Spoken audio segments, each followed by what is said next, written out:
All right, let's get into a story you might not know, but one that absolutely changed the world. It's a story of incredible ambition, a brilliant strategy, and ultimately a single decision that brought a massive imperial dream crashing down. We're talking about how France came this close to conquering India. So here's the central question, right? It's kind of mind blowing when you think about it. In the middle of the 18th century, it really looked like the French, not the British, were going to be the masters of the Indian subcontinent. So, what on earth happened?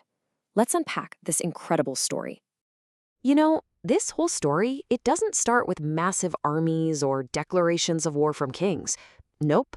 It begins with the vision of just one man, a guy who looked at India and saw something no one else did, the perfect foundation for a massive French empire. And this is our guy, Joseph Francois Dupleix. So he gets appointed Governor General of the French trading post at Pondicherry way back in 1741. But here's the thing. Dupleix was not your typical merchant just trying to make a quick buck. He was a master strategist with a totally radical idea.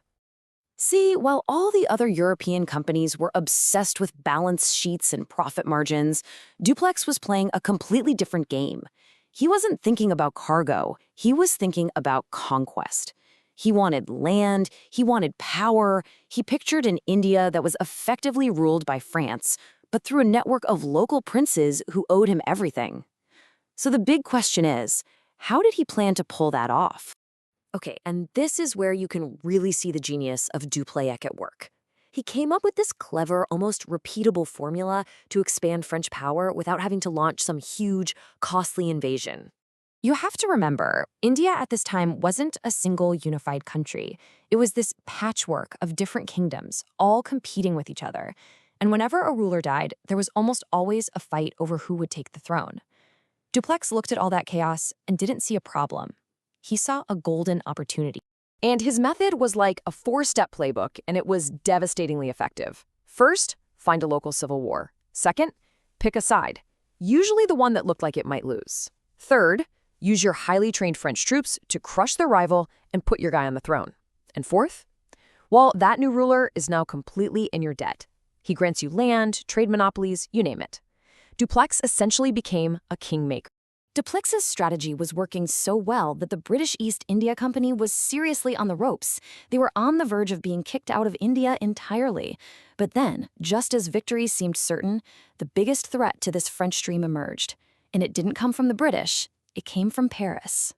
And I mean, his plan was working perfectly. By the early 1750s, French power was undeniable. Dupleix had his allies ruling in the super important regions of Hyderabad and the Carnatic. French influence was spreading like wildfire. Honestly, for the English, it looked like the game was over.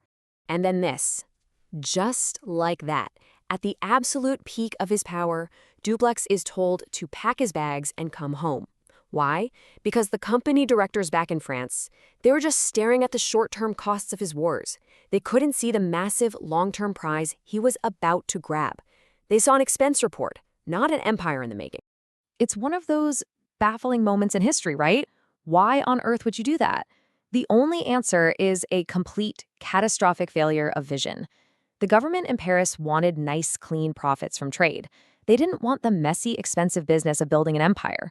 By pulling Dupleix out, they basically just handed the keys to India over to their biggest rivals. So, with Dupleix gone, the French effort in India just lost its brain, its momentum. And meanwhile, the British were given this incredible gift: time.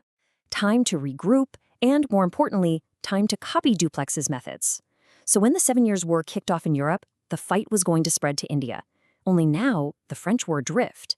It was setting the stage for one final, decisive showdown. Without Dupleix's genius, the whole French position started to fall apart. Yeah, a new commander, Count de Lally, had a few early wins, but it all came to a head in 1760 at the Battle of Wandiwash. This was the big one. The British, now using Dupleix's own playbook against them, absolutely crushed the French army. After that, it was a swift collapse. Pondicherry fell. And the Treaty of Paris in 1763 was the final nail in the coffin. The dream was officially dead. So the end of France's dream wasn't just a defeat for one side.